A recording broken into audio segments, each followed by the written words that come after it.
The chronovisor, a rumored Vatican device, allegedly captured a photo of the crucifixion. For generations, the Vatican archives have been portrayed as a place where history is hidden rather than preserved. Recently, renewed attention has focused on claims that something ancient, older than Christianity itself, has been uncovered and quietly sealed away. These claims often rely on fragments of truth, stripped of context and reshaped into something more extreme. What's actually new in the Vatican archives? The Vatican Apostolic Archive has been undergoing something of a quiet revolution over the last decade. Not the kind that makes headlines, but the kind that changes how scholarship works from the inside out. They've been digitizing manuscripts at scale using technology that didn't exist 20 years ago. Multispectral imaging that can see through layers of ink, ultraviolet light that reveals text erased centuries ago, infrared scans that pick up writing invisible to the naked eye. What makes this significant is something called palimpsest recovery. A palimpsest is basically a recycled manuscript. Parchment was expensive in the medieval period, so scribes would scrape off old text and write over it, sometimes multiple times. And for centuries, those earlier layers were just lost, considered gone.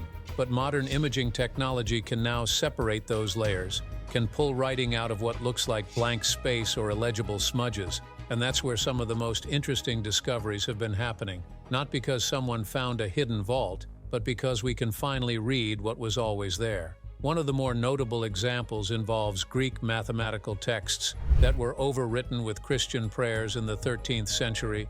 The prayers were preserved, cataloged, studied for generations, but underneath them were calculations and diagrams from Archimedes, from before the Common Era, texts that had been considered lost to history, and they were sitting in plain sight the whole time, just invisible until the technology caught up. That's the kind of discovery that's actually happening. The Vatican has also been expanding access, which sounds bureaucratic, but it matters. For most of the archive's history, access was severely restricted. You needed serious academic credentials, a specific research question, letters of recommendation, sometimes religious affiliation, and even then you might wait months or years for permission.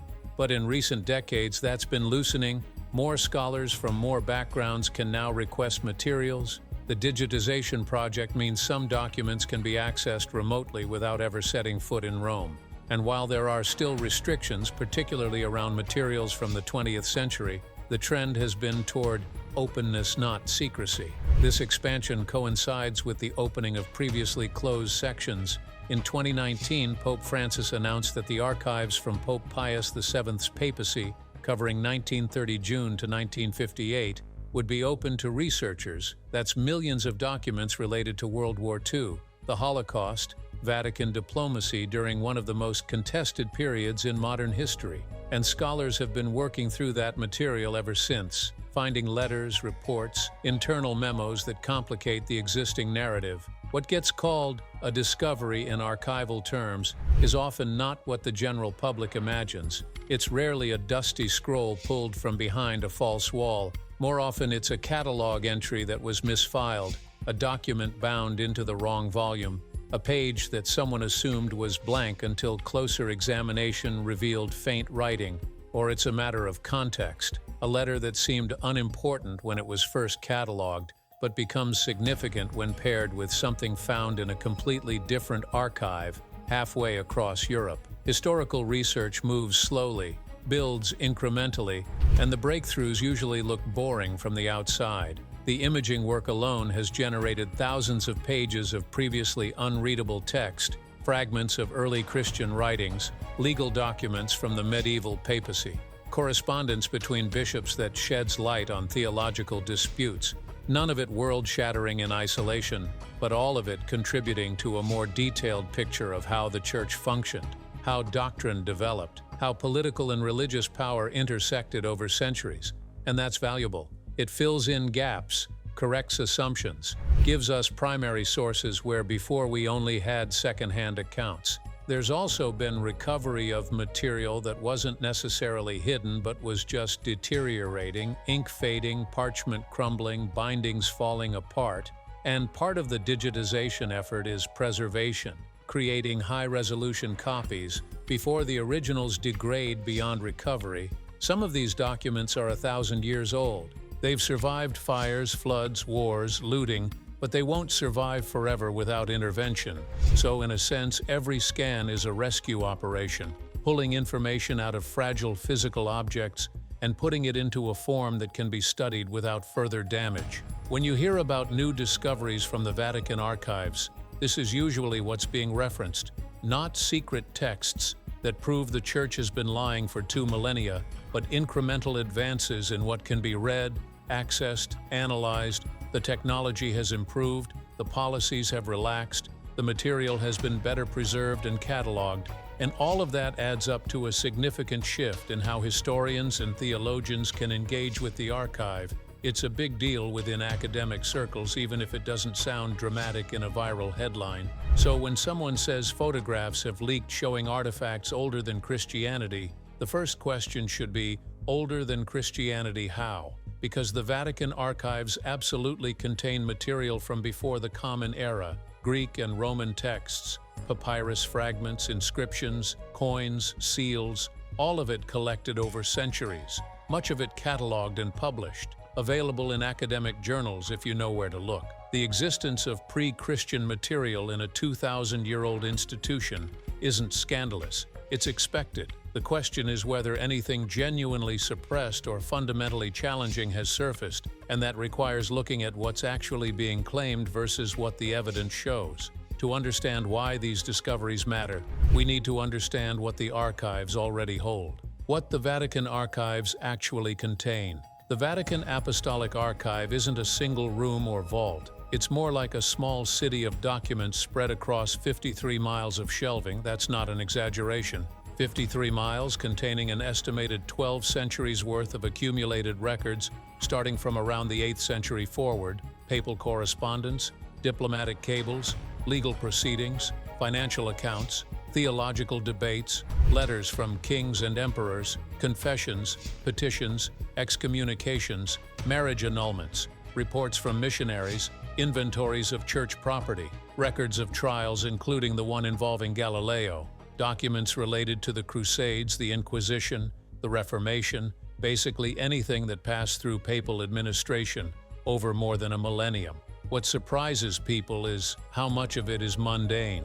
The archives aren't just theological manuscripts and secret prophecies. They're filled with bureaucratic paperwork, tax records, supply lists, letters about grain shipments and building repairs, disputes over land ownership, requests for dispensations to marry a second cousin, complaints about local bishops. The daily machinery of running what was for centuries both a religious institution and a political state, and most of it is exactly as boring as that sounds, which is why researchers spend years in there and come out with narrow, specialized studies rather than explosive revelations.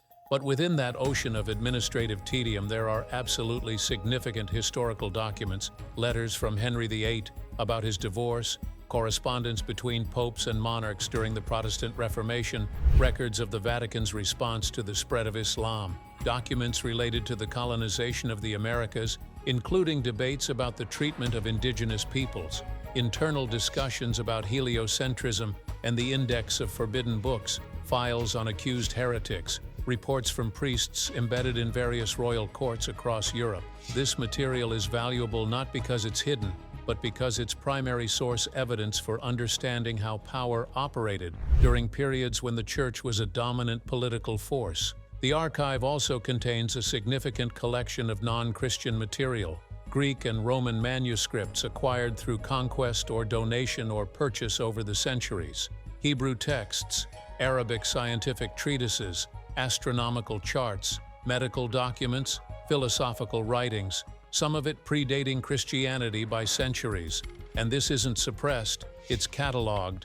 Much of it has been studied and published. Scholars have known about these collections for generations. The Vatican never claimed to only possess Christian documents. It accumulated material the way any major institution with resources and longevity accumulates material, by absorbing libraries, buying collections, receiving gifts, confiscating property from dissolved religious orders. The archive holds letters allegedly written by saints, except many of them are known to be medieval forgeries. It contains prophecies attributed to various mystics, most of which failed to materialize. It has relics and artifacts whose authenticity has been questioned by the Church itself, and it has copies of texts that were condemned as heretical, Gnostic Gospels, apocryphal writings, alternative versions of biblical stories, but again, none of this is secret. Researchers have been writing about these materials for decades, publishing translations, analyzing their theological implications. The controversial stuff isn't locked away. It's sitting in academic libraries and available through interlibrary loan. What the archive doesn't contain, at least not in the way conspiracy theories suggest, is a single unified suppressed truth. There's no room labeled forbidden knowledge where all the challenging documents live. It's more fragmented than that. Materials are organized by papacy, by administrative department, by geographic origin. A controversial letter might be filed next to routine correspondence. A theologically significant manuscript might be bound with tax records. Finding anything requires knowing the catalog system, understanding Latin and often several other languages, and having the patience to sift through thousands of pages of irrelevant material to find the few sentences that matter to your research. The scale itself becomes a kind of barrier, not because access is intentionally restricted, but because there's just so much. No single person could read it all in a lifetime. No conspiracy could effectively suppress something across 53 miles of shelving without someone noticing. And yet the archive's sheer size feeds the mystique, because if it's that vast, then surely something significant must be hidden in there.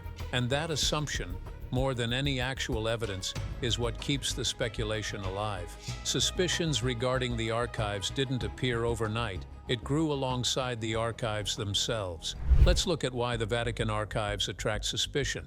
Why the Vatican archives attract suspicion. The Vatican has a perception problem that goes back centuries, and it's not entirely unearned. For most of its history, the Catholic Church operated as both a religious authority and a political power. It controlled territory, collected taxes, waged wars, negotiated treaties, and made decisions that affected millions of people who had no say in the matter. That kind of concentrated power always breeds suspicion, especially when it's wrapped in claims of divine authority and maintained through institutional secrecy. The archives themselves weren't even called secret by accident. Until 2019, the official name was the Vatican Secret Archives, Archivum Secretum Vaticanum in Latin. The word secretum technically means private rather than hidden, but that distinction gets lost in translation. To most people, secret means concealed, forbidden, deliberately kept from public view. So for generations, the Vatican was literally telling the world it had secret archives, then acting surprised when people assumed something was being hidden. Access restrictions didn't help. For centuries, you basically couldn't get in unless you were clergy, aristocracy, or had connections to both. Even when the archives opened to scholars in the late 19th century, the requirements were steep. You needed a specific research topic, academic credentials, letters of introduction, proof you could read Latin and usually several other languages. You had to request documents in advance without knowing exactly what you were requesting. You couldn't browse, couldn't photograph most materials, couldn't remove anything obviously, and whole sections remained completely closed, sometimes for reasons that were explained and sometimes not. This created a perfect environment for speculation. When an institution says, "Trust us, we're preserving important documents, but you can't see most of them," people fill in the blanks with their own assumptions. And the Church's actual documented history of suppression didn't exactly build confidence. The index of forbidden books was real. The Inquisition was real. Galileo's trial happened. Books were burned. Scholars were silenced. Inconvenient facts were downplayed or ignored. So when someone says maybe they're still hiding things, that's not paranoia. It's pattern recognition. There's also the fact that the Vatican has been caught in contradictions before. For decades, the Church maintained certain positions about its wartime conduct, then documents surfaced that complicated those narratives. Not always in damning ways, but enough to show the official story had been incomplete. That kind of thing sticks in public memory. It reinforces the idea that if they were less than honest about this, what else might they be minimizing or omitting? The religious dimension amplifies everything. For believers, the Vatican isn't just an institution. It's the earthly representative of God's will. Any suggestion that it's been dishonest or has hidden uncomfortable truths feels like a challenge to faith itself. For skeptics and critics, that same authority makes it a target, proof that religious institutions use secrecy to protect themselves rather than serve truth. Both sides are primed to read the worst into any ambiguity, and the archives provide endless ambiguity because they're vast, complex, partially accessible, and tied to centuries of contested history. Pop culture hasn't helped either. Decades of movies, novels, and television shows have used the Vatican archives as shorthand for ancient mysteries and hidden knowledge. The Da Vinci Code, Angels and Demons, dozens of lesser-known thrillers, all of them depicting secret chambers, suppressed gospels, evidence that would shake the foundations of Christianity. None of it is based on reality, but it shapes expectations. People go looking for conspiracy because they've been culturally primed to believe it's there. So the suspicion isn't random. It grows out of real historical practices, institutional opacity, documented cases of suppression, and a modern media environment that rewards dramatic claims over careful analysis. Before any manuscript can change history, it has to survive a much quieter process: verification. How ancient texts are dated and verified. Dating an ancient document isn't like checking a timestamp on a digital file. There's no metadata, no creation date automatically embedded in the parchment or papyrus. Instead, scholars use a combination of scientific testing and historical analysis, and the results are almost never precise. What you usually get is a range, somewhere between this century and that one, maybe narrowed down to a few decades if you're lucky. And that uncertainty is important because it's where a lot of sensational claims fall apart. Carbon dating is probably the most well-known method. It measures the decay of carbon-14 in organic materials like parchment, papyrus, wood, leather. It can tell you roughly when the plant or animal that became the writing surface died, but it has limits. The margin of error can be 50 to 100 years or more. It doesn't tell you when the text was written, only when the material could have been written on, and it requires destroying a small piece of the document so it's not used casually. For valuable or fragile manuscripts, other methods come first. Paleography is the study of handwriting. Scribal hands changed over time in predictable ways. Letter shapes, spacing, abbreviations, the way certain characters connect or don't connect. All of this evolved across centuries and varied by region. An expert can look at a manuscript and say, "This looks like an 11th century Carolingian script," or "This resembles Byzantine Greek from the 9th century." It's not exact, but it's surprisingly reliable when combined with other evidence. The catch is it requires extensive training and access to comparative examples, and it's still ultimately a judgment call. Ink analysis adds another layer. Different periods use different recipes: oak gall ink, carbon-based ink, iron compounds, dyes from specific plants or minerals. Lab testing can sometimes match an ink to a time and place. Parchment can also be analyzed for preparation techniques that varied historically. But again, this gives you a window, not a date. And if a document was repaired or annotated centuries after it was created, those later additions can confuse the picture. Linguistic patterns help too. Languages change. Vocabulary, grammar, syntax all shift over generations. A text written in Latin will reflect the conventions of its era. Same with Greek, Hebrew, Arabic, any language with a long manuscript tradition. Scholars can often spot anachronisms, words or constructions that didn't exist yet, references to events or people that pin the text to a specific period. This works well for narrowing ranges, but it assumes the scholar knows the language deeply and has access to enough comparative material to make confident claims. Historical references are sometimes the clearest indicator.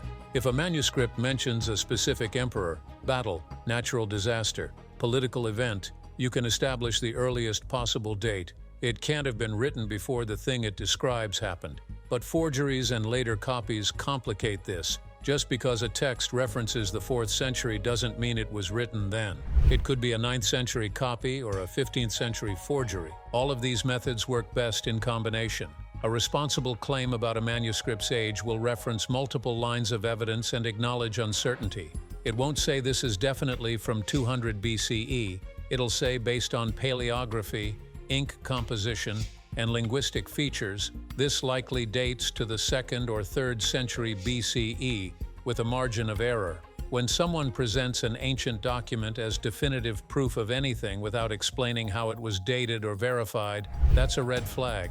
Once scholars establish a text's age, the next question is often unavoidable. What happens when that age predates Christianity itself? When a text is older than Christianity? The answer is simpler than conspiracy theories suggest. Pre-Christian texts appear in the Vatican archives for the same reason they appear in libraries, museums, and universities around the world. They're part of the historical record. Christianity didn't emerge in isolation. It grew within a specific cultural, political, and religious context. The texts that predate it help explain that context. Their presence in church archives isn't evidence of suppression, it's evidence of preservation. Take Roman administrative records. The Vatican holds tax documents, census data, legal correspondence, military reports from the Roman Empire. Some of this material dates back centuries before the Common Era. It survived because the early church inherited Roman organizational structures and kept the records that came with them. When Christianity became the official religion of the empire in the 4th century, church officials didn't start from scratch. They absorbed existing administrative frameworks, continued using Roman legal terminology, and maintained archives that had already been functioning for generations. Those records provide context for understanding how the church developed its own bureaucracy, how it negotiated with imperial authorities, how it managed property and collected revenue. Jewish religious and legal writings form another significant category. The Hebrew Bible obviously predates Christianity. Early Christians were Jews. They read and interpreted Jewish scripture, argued about its meaning, debated how it applied to their emerging movement. The Vatican archives contain Hebrew manuscripts, rabbinical commentaries, Talmudic discussions, legal opinions, all of it providing the theological and intellectual foundation that Christianity built on. These aren't hidden, they're studied openly. Christian theologians have always acknowledged the religion's Jewish roots. The existence of Jewish texts in church archives reflects continuity, not contradiction. Greek philosophical works are also well represented.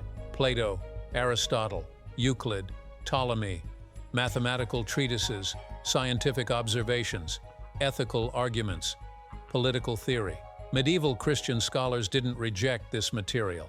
They engaged with it intensely. Thomas Aquinas built his theological system partly on Aristotelian logic. Monasteries copied Greek manuscripts, translated them into Latin, preserved them through periods when much of Europe had lost direct access to classical learning.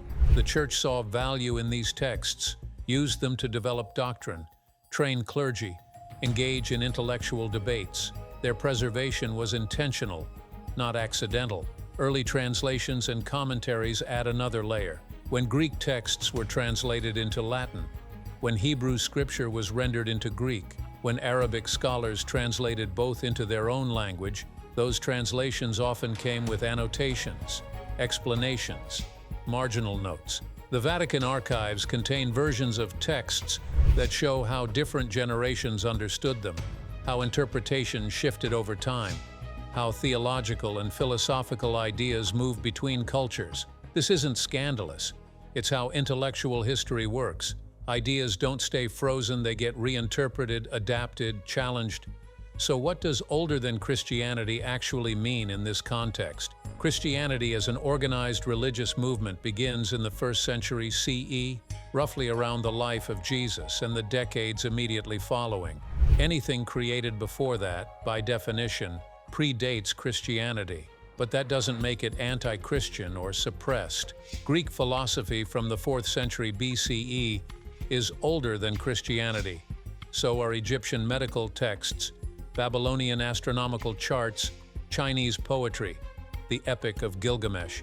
Age reflects origin, not conflict. The texts preserved in the Vatican archives from before the Common Era weren't lost or rediscovered in some dramatic unveiling. They've been known, cataloged, studied, and published for centuries. Scholars have written dissertations on them. Museums display them. Libraries hold copies. The idea that their existence is shocking only makes sense if you assume the Church should have destroyed anything that didn't fit a narrow doctrinal narrative. But that's not how major institutions operate. They accumulate material over time, preserve what seems valuable, keep records even when those records complicate preferred stories. Why do these texts matter to Christian history? Because they provide the background Christianity emerged from. You can't fully understand the New Testament without knowing the Hebrew Bible.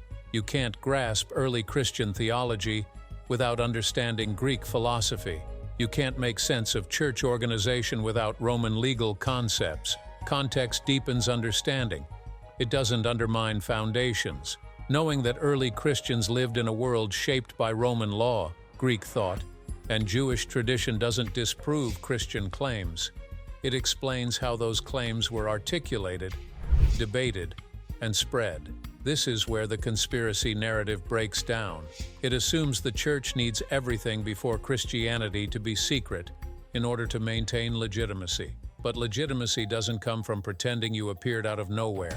The real source of the archives. Most Vatican archive secrets usually include photographs, grainy images of old manuscripts, stone tablets with unfamiliar script, artifacts displayed behind glass, sometimes with dramatic lighting or zoomed-in details that look mysterious. These photos circulate as evidence, proof that something significant has been leaked or uncovered.